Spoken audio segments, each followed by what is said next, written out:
much to our panelists, and thanks everybody for joining Jamie and I on another Fit and Well podcast. So we're happy to have you here.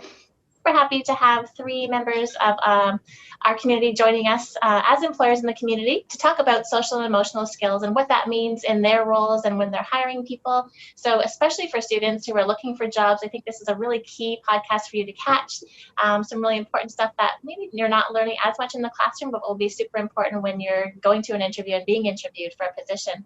So I'll first welcome and thank Christine Armstrong, who is the People and Culture Leader at Pathwise Credit Union. So thanks, Christine, for joining us. And Christine actually, I just did a reference, that's how I connected with her, did a reference for somebody who she has hired, who worked for me. So that's kind of the connection there. So thank you again for joining us. And next we have Andrew Torelli, who is Test Force Systems, Inc., a global electronics manufacturing company located in Pickering. Andrew is the HR director, and he and his father, Tony, who is also a DC grad, have hired numerous DC graduates over the years. So that's amazing. Thank you so much for joining us, and thank you for hiring our grads.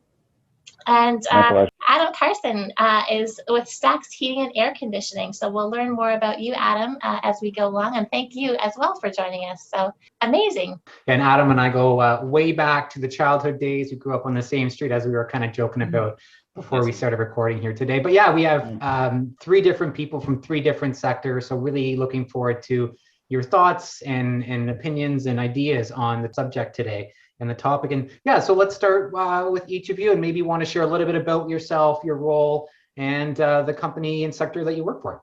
Whoever wants to go first. Maybe, you know what, let's start with you, Christine.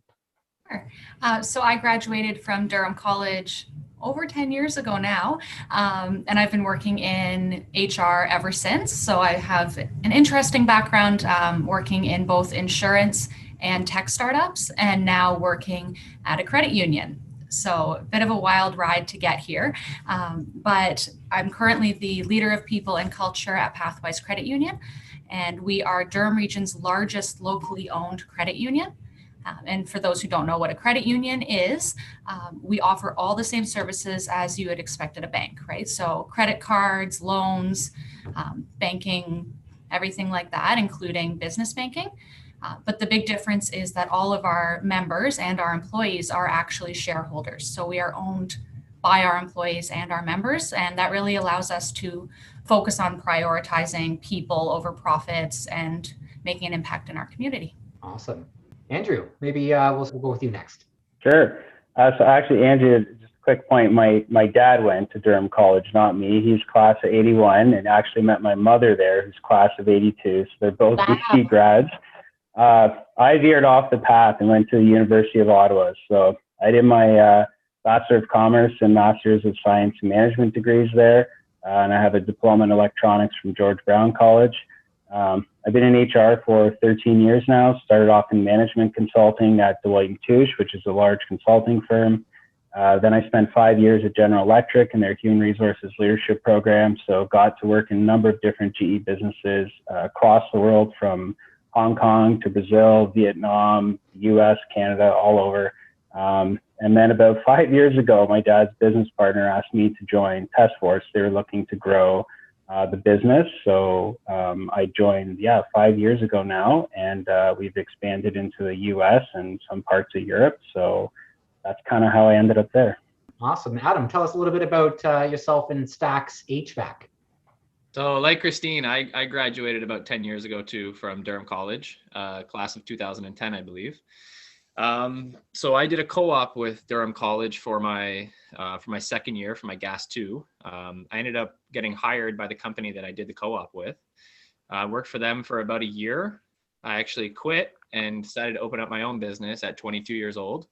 I realized, I was doing all the work every day. I knew how to do not everything, but I felt as much as I needed to kind of move on. And I opened a business at 22. It's gone from there. I've owned it for 8 years now, and we're locally in Oshawa. We're getting bigger and bigger every year, so it's been great. And we've hired actually now students from Durham College through the co-op program as well. So I kind of went from doing my co-op to hiring co-op students. So it's been good. It's been a good journey, and I still have a lot to grow and a lot to learn, but I'm getting there. So holy full circle. And huge DC connections here today. That's awesome. I'm feeling the DC love. Yeah, so kind of what brought this whole podcast on was I was reading an article in January from the Conference Board of Canada, and the article was titled "Social and Emotional Skills Are Top of Mind Across Canada." And when participants across Canada were asked to identify the most important skills for career success, they overwhelmingly identified social and emotional skills, which I thought was, we've heard that, and Christine and I talked a bit about this when I was doing a reference check for a student here, that seems to come up a lot. So does this statement ring true for you, that social and emotional skills are kind of top of mind when you're hiring somebody? And what are the social and emotional skills you're looking for in employees? Christine, do you mind if I jump to you first? Of course. So 100%, definitely. So definitely, depending on the role, different credentials can be very important, right? You're not going to hire a doctor based off of their soft skills alone. But I find that no matter what the role I've been hiring for, no matter what the industry, I'm always looking at those kind of soft skills. Some of the main ones that come to mind off the top of my head, definitely looking for adaptability, collaboration, and just that overall desire to do the right thing and do your best every day, right? So those are kind of the main things that I'm looking for. And I do think that that goes beyond what you gain in a traditional 9-to-5 job, especially when we're hiring students. You may not have that kind of 5 years experience, but you do have class projects, you have your co-op, case competitions, volunteering. That's where you can still be gaining those skills as well. Awesome. I'm glad you mentioned that too, because students often say that, I'm applying for a job, but they want 2 years experience. I said, remember all the things you worked here, even though it's not in the sector that you're applying for. And all of those, like, imagine you had somebody who wasn't happy, and how did you approach that and handle that? All of those experiences, group work, all of those things from classrooms as well, they so count. So thanks for bringing that up. That's a great point. Adam, do you mind if I jump to you? So, yeah, I can read the question again, or if you're good, I'll just go for it. Yeah, I'm good. So I think it's a little different industry to industry.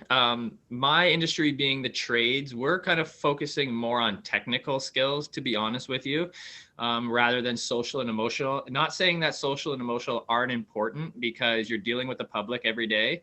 So you do have to have a lot of personable skills. You have to be able to communicate with customers. Like, work doesn't always go to plan, especially when you're in the trades. Like, your day-to-day is not a normal thing. You have a plan going there for 3 or 4 hours, and sometimes you're there for 10 hours. So your frustration levels are high. Your anxiety is high sometimes when things aren't going right. So you have to be able to, sit there and really be able to handle your emotions and not let it get the best of you when you're in front of customers and you're also working on dangerous equipment with natural gas, right? So they are a big aspect, but for us, we're really looking for a lot of technical skills, past experiences, past work experiences, a lot of hands-on. It's a lot of hands-on technical stuff. So even if they're not the most, emotionally or socially skilled, as long as they're good with their hands and they can do the job, then it's something that we would still look at them for. I think that can make a lot of sense too, is that, if you're working with natural gas, like you said, it could be a potentially dangerous thing. So if you don't have those skills and you forget to tighten a union or like a cap or something, but you're a super nice person, at the end of the day, you're going to want those technical skills sometimes. Yeah. Emotional and social for sure. But again, it's industry to industry. Yeah, before I jump to you, Andrew, I'm just going to jump back, Adam. So if you have you've hired somebody who has these amazing technical skills, but they're a little edgier on the social emotional side, how do you nurture that part, or tell them how important it is? I'm thinking about this when I last replaced a furnace. I went with the company that was reputable. I knew other people that had used them as well, but their approach, they followed up with me afterwards. The other company didn't. Like, all of those little things made such a big difference to me, and I felt like I was cared for as a client. Absolutely. Yeah. Customer care is number one in the service industry, especially with HVAC. I've built my whole business off word of mouth and referrals. I really don't pay any online advertising. I don't do any advertising like locally. It's all word of mouth and referrals, and that is the best business that you can get. So yeah, it's yeah. You have to nurture that in those employees that don't have that so much. Yeah. Sorry, to go back to your question. If the employee's if he's really good technically in the trades, it's something that you can kind of keep them in the background doing the work and not have them up front be like the foreface of the company and deal with the customers. You can have someone who's a little better at that, deal with the customers, do the paperwork, go over the job with the customer, and have the person who is more technically skilled and maybe not the best social, just keep them kind of in the basement doing their work. And it's not too hard to kind of, separate it. Right. Awesome. Thank you. Andrew, so would you say that it's true for you that employers are looking for those social emotional skills, and what skills is it that Task Force Systems is looking for? Yeah, I think it depends. I found this article really interesting. I had sort of conflicting opinions about it. The way I kind of look at it is I view, the technical skills as sort of a black and white drawing, and then the SES is the color that fills it in. And I think the two complement each other. But to Adam's point, sometimes you need the technical skills first. So for us at Task Force, if we're hiring an electrical engineer, for example, I need to know that they understand Ohm's law. I need to know that they understand different frequencies that a piece of equipment can operate at. They could be the nicest person in the world, or they could have strong communication skills, but if they don't understand the basics of circuitry, they're not going to be successful and add value. On the other hand, there are some roles where we can focus on SES more. So for example, we have some customer service roles, or we have some sales administration roles. In that case, yeah, we typically do start with SES to make sure the person's a good fit. We test for things like resiliency, collaboration, communication, and then, from there we can teach them the technical side easier. But starting with the really technical skills like engineering, we typically do the opposite. We start with the technical skills first, make sure that that's there. Assuming there's a baseline of proficiency there, then we'll move towards SES to further distinguish and separate the top candidates or develop talent internally. Right. Awesome. Thank you. So nice, nice blend of responses there. I like that. So the Conference Board of Canada has also summarized participants' concerns, challenges, and suggestions. And a few ideas that we'll highlight today are, as you already mentioned, Christine, experiential learning opportunities, volunteering, and mentorship being key. And then that credentials are important, but they're incomplete indicators of a person's skills. So we've kind of already addressed that. The article suggests that institutions like us at colleges and universities and employers must do a better job of recognizing lived experience and prior learning. So does your company look for these experience in candidates, or when advancing employees, they look for those, I think we've already kind of talked about this, but those experiences that they've had, be it in school or what they've done before when doing your hiring? Christine, I'll start with you again. Sure. So it's not necessarily something that is on the job posting or the job description saying, must have completed 40 hours of volunteer or anything like that, but it's something that I look at depending on the role as one and the same. Experience is experience, whether it's in your job or in volunteering or as a part of a committee or something like that. And for our company specifically, is we really value giving back to our community. So it is something that we kind of highlight when we see on a resume or someone mentioning that they are a supporter of the community. We want to see someone that is in line with our values. And of course, to everyone else's points, that does come with being able to do the job as well. But it's definitely something that we really look at, as well as that. I think you mentioned learning as well. It's really nice to see when I see that someone's really taken ownership of their development.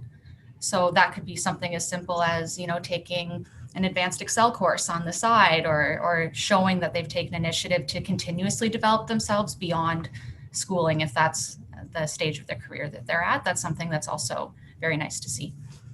Awesome. Yeah, that's something we find it's sometimes hard to find, is that level of initiative. So yeah, it's nice to find that for sure. Adam, we'll jump to you.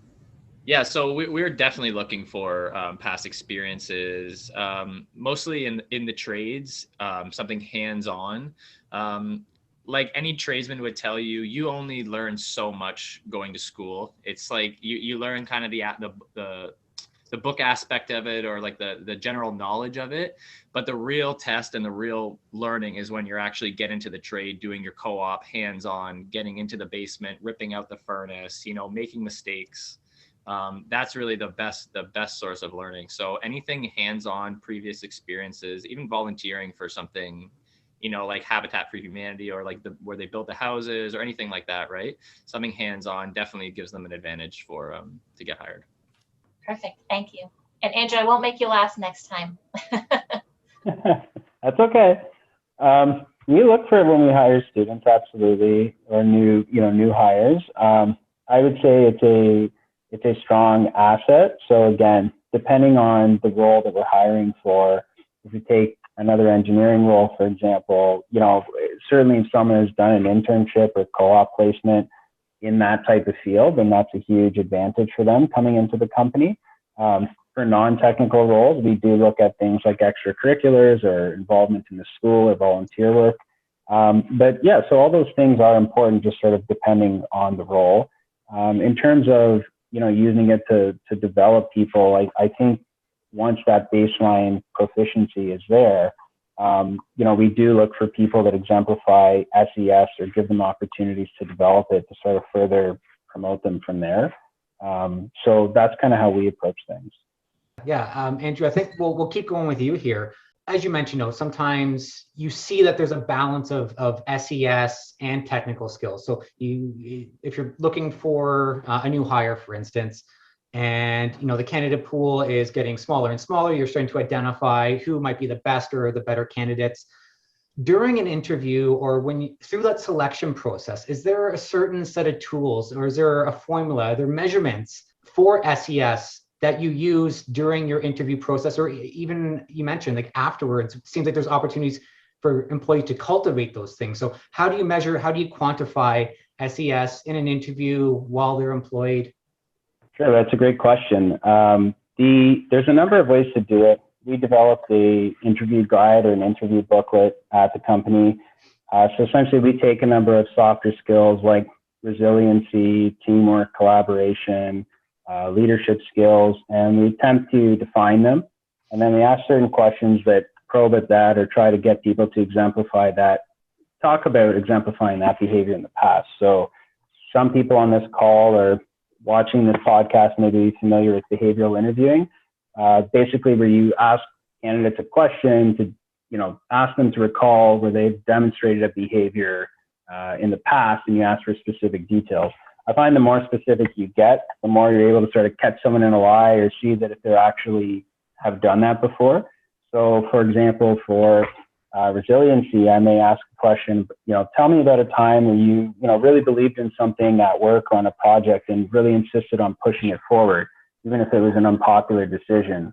Why did you do this? Why did you advocate for this? What were the steps involved? And I'll listen to them and see what the data tells me. And we take all these pieces of information and that sort of represents your data set. And from there, you make hopefully the best decision that you can and you hire someone. Mm. And Christine, what about you from kind of like an HR financial sector point of view? So Andrew pretty much explained exactly how we do it as well, which is excellent. So we have an interview guide as well. And for these types of skills, we tend to really rely on those behavioral questions. So exactly like Andrew said, tell me about a time when you had a stressful situation at work. How did you handle it? What was the outcome? And we may probe in depending on the question or depending on the answer. And then beyond the interview, we also then, when we do references, like how I met Angie, we will also try to verify some of those skills within the reference as well, asking about stress management, communication, customer service, things like that, just to verify the information that we had in the interview as well. Mm-hmm. Awesome.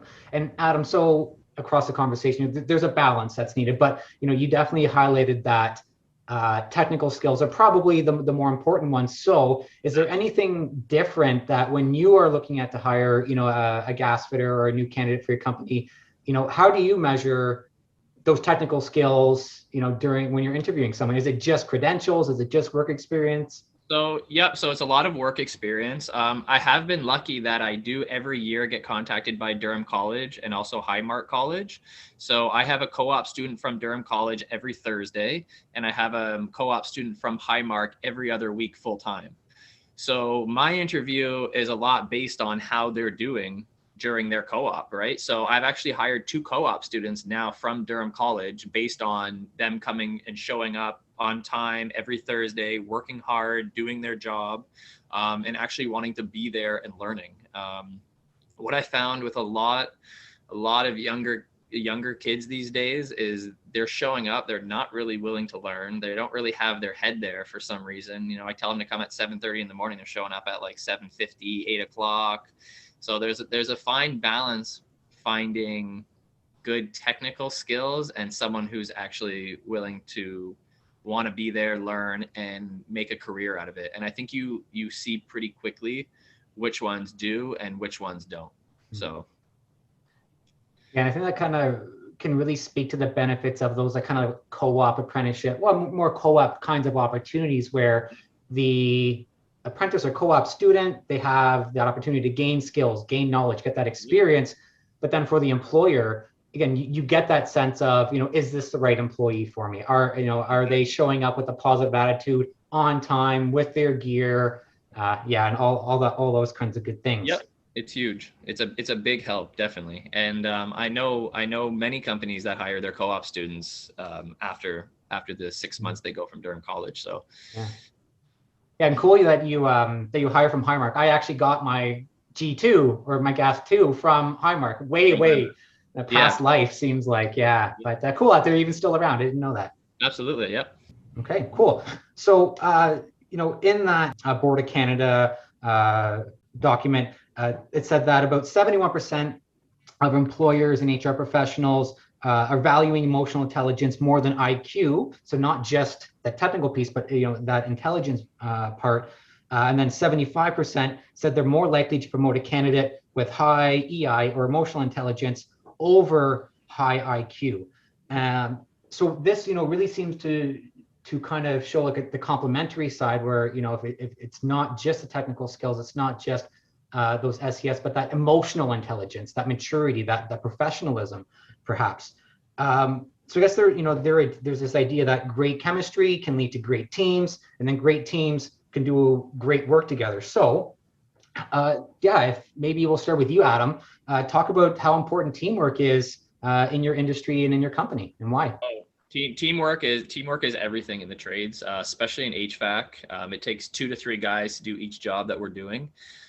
So if we're not communicating, if we're getting frustrated with each other, like it really rubs off on the job. Even like the final product of the install, you can tell when someone was rushing, when someone wanted to go home, when someone wasn't getting along with somebody else. Like a 4-hour job could take 6-7 hours. And then there's tension after that job's done. There's tension the next day. So teamwork is huge. Without a proper helper, a proper partner helping you that day and doing your day-to-day operations, your business will not succeed. There's no way. Yeah, absolutely. Christine. I completely agree.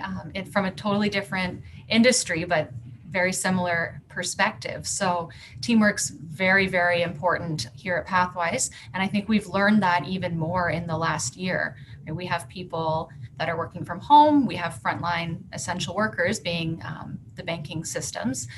And we've really learned to respect each other and lean on each other even more. And then we also have, on top of COVID and all those challenges, a major banking system rollout that's coming up.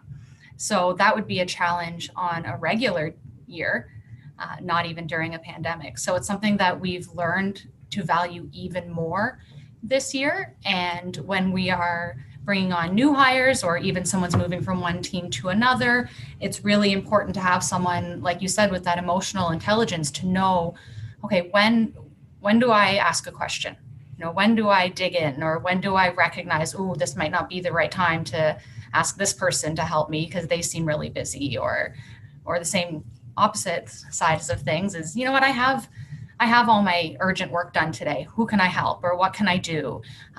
And especially in customer service, there's the obvious emotional intelligence requirement as well. But teamwork now more than ever is extremely important. Mm-hmm. And Andrew, having had that sort of international experience working in all different kinds of countries, and I'm sure on using different platforms, different time zones. Tell us a little bit about teamwork and kind of like how that's worked for you, and maybe some of the strengths and maybe some of the issues and concerns that you've seen where teamwork maybe isn't as strong as it could be. Sure, yeah. So from if you're asking about personal experience, then yeah, teamwork is huge. I mean, when I was moving around different businesses at GE, or even when I was in management consulting, you're working with new clients all the time. You need to ramp up really quick and learn as much as you can about these people, their company, how they make money, like where their issues are. And the only way you do that is by really engaging with the team that you're working with. So you need to get to know people. You need to be able to build trust with them, and learn their pain points, learn about them. And it doesn't have to be personal. It can be professional as well and how they work. When we were working in different time zones or different countries, and communication is key. But even down to today, like for Task Force, teamwork is huge, because if a customer comes to us and they want a piece of equipment, we'll check with either a supplier if they have it, in which case we need to get it from the supplier and send one of our technical salespeople out to demonstrate the product on site, or we'll actually design it ourselves if it's a specific application. So we have the engineering team, we have a procurement team, order tracking, shipping and receiving. Then there's the production team. And all these people aren't in a team per se. They're not in, one team that always works together, but it's sort of this, organizations are kind of like mini ecosystems, right? There's so many different peoples and environmental factors interacting with each other, each incident. So, for Task Force, even though we're a smaller company, there's so many people get involved on every transaction. And so teamwork is key, because otherwise it's going to be hard to accomplish anything if you work in a silo. Agreed. Yeah, so much. And we see that, and it's funny because somebody brought up, or maybe it was me, brought up group work. And as soon as you mention group work, to most students, they go, "Oh gosh, group work." But I know it's a challenge for sure, and there's some skills to developing, good teamwork skills. And it's nice to hear that you all agree that that it is so important, because absolutely, yeah, we find the same thing here as well. So our final question for today, and then we can just kind of wrap up, and you can add your own 2 cents for sure. What does your company do to foster social and emotional skills and employee growth in this area? So you've hired somebody. How do you maintain or make sure you nurture that those skills are important? Adam, can I start with you? Yeah, absolutely. So pre-COVID, we had a lot of group outings, team building meetings. Even right now with the places just opening back up, I take my helper and my partner, we go for lunch maybe 2 times a week, where we'll actually go sit down and have a 45-minute hour lunch, just to socialize, just to get to almost know each other better, just to get more comfortable with each other as a group, as a team. And that actually helps a lot going back to the job or going to the next jobs in the future, and just being able to work better together. Nice. Awesome. Yep. Thank you. Andrew, I saw a little head nodding going on. So some of the same things there. Yeah, we do some of that as well. Obviously, COVID has kind of changed the dynamics. We just had our annual sales meeting, so we had about 50 people online in different breakout rooms. So I actually put together an intro booklet just with a 1-page slide on everyone that was there, and it was a fun fact, their favorite food, their favorite drink, because a lot of these people haven't actually met. They've been working remote since COVID, so sort of an interesting dynamic. So agreeing with Adam on the lunch side, you got to get creative, and it's important to build those skills. In terms of sort of developing SES, it can be challenging, and you can take courses on it. I like what Adam said about sort of learning a trade, where there's only so much you can learn in a book, and the rest you have to learn on the job using your hands.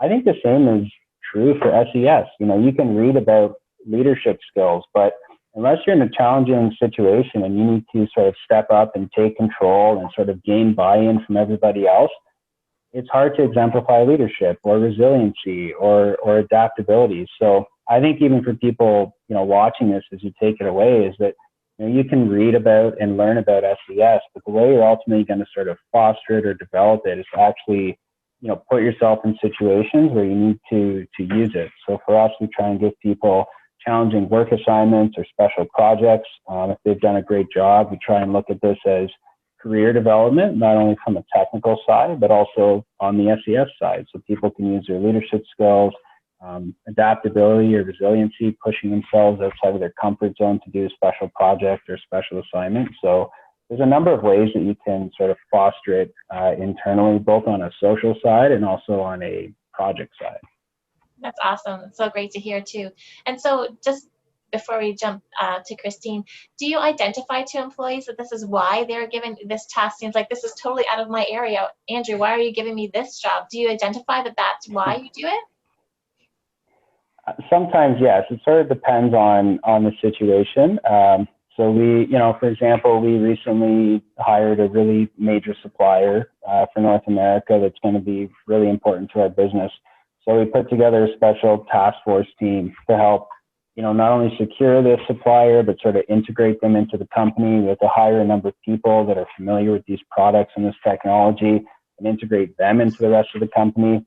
So, I didn't tell these people, we're doing this because I want you to improve your adaptability skills. But these are all smart professionals who know that if I, tap them on the shoulder and give them this sort of challenging special assignment, it's because I believe in them and I think that they can further develop and demonstrate those SES like leadership, communication, collaboration, and teamwork. You name it.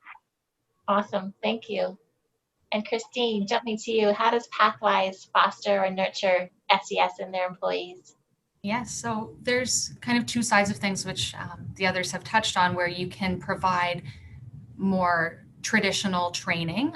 And I've done that in past roles, and we're working on rolling that out at Pathwise as well, where you have either a guest speaker come in or send people on courses for communication, leadership, what have you. But I find that something that works really well for us is just leading by example and really celebrating when people display those SES or when they are doing things that match our values, just really saying thank you or sharing those wins. We actually have every Tuesday morning a 15-minute all company meeting. So that covers different updates, what's going on with projects, celebrating seniority milestones, but we also have a program that we call Cheers for Peers, but anybody can submit a cheers for somebody that is displaying one of our values. So that could be they went above and beyond in teamwork, they're acting with integrity, different things like that. And I think just highlighting that to everyone else and showing them what that looks like and how valued it is also extremely helpful. Agreed. So many people in a lot of the readings that I do, recognition goes so far. People like a pay raise, but if their boss sits down and says, if I was working for Andrew and he said, Andrew, I wanted to tell you, you did a great job on that project with that new supplier and they named you personally, and like that stuff for most people is worth its weight in gold. It's so important for sure. Awesome. Anything that you want to that we haven't touched on that you wanted to kind of make sure we talked about before we wrap up today about social and emotional skills and as employers, that we haven't hit on yet? We were so succinct, we got everything. Look at us go, Jamie. Look at us go, yeah. I can just add something quick, actually. I just sort of trying to tie everything together that I've heard from Christine or Adam and reading from the book. I really do think it is, like I go back to my analogy of the colored picture, and I do think SES is really important.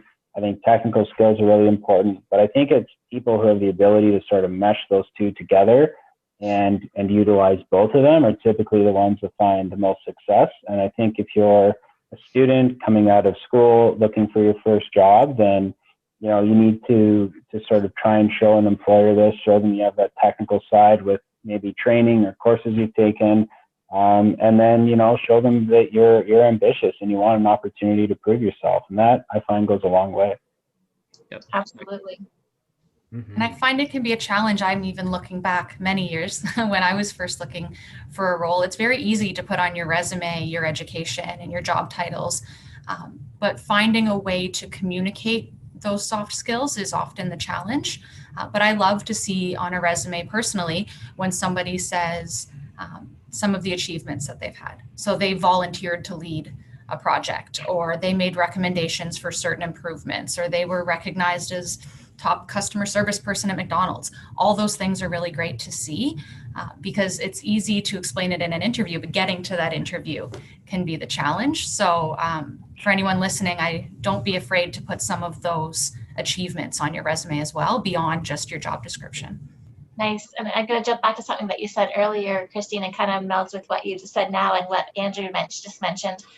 You mentioned earlier about taking ownership of their own learning and what they're doing. And I think that's important for students too, to take ownership of your own social and emotional skills. So if you know I'm not so adaptable, well, how do I get that way? And who has those skills that I can ask? So, Adam, you started your own company at 22, and, I just don't think I could do that. And starting to have those conversations with people and recognizing where your strengths and weaknesses are in SES, because I think that's going to be helpful. And then finding people that can help mentor you in those skills. And I think sometimes that's hard because it's, you're calling BS on yourself sometimes. Like, yeah, I say I have these, but I really don't. And just being honest about that, I think as employers too, you'd probably be saying, if you heard somebody say, yeah, that's one area that I can grow in, I'm looking to, I'm looking into that, I think goes a long way as well. Adam, I felt like we kind of cut you off there earlier. Was there something else that you wanted to mention? No, I don't think so. No. Awesome. Perfect. Jamie, how about you? I'm good. It sounds like we've had a great conversation, and I love that we've had sort of the three different sectors come together and just show the similarities and the sorts of things that are just like across the board of importance between EI and SES and technical skills. And in coaching, when I'm in my role at DC, so often we talk about balance, and it just seems to be a recurring thing that just comes up. So it's hardly ever, or rarely, one thing so much more than everything else. It's usually a combination of things, a balance of assets, a balance of skills, a balance of strengths. And I think, thank you so much for really highlighting those things. And for anyone listening, I think that the point will be driven home by this point to know what's of value, to know what's of interest to employers, and what might make people more employable. Absolutely. Amazing. Well, thank you again, everybody, to Adam and to Andrew and Christine for joining us. We really appreciate it. And to those of you who are watching, stay fit and stay well. Thanks, everybody. Thank you. Thank you.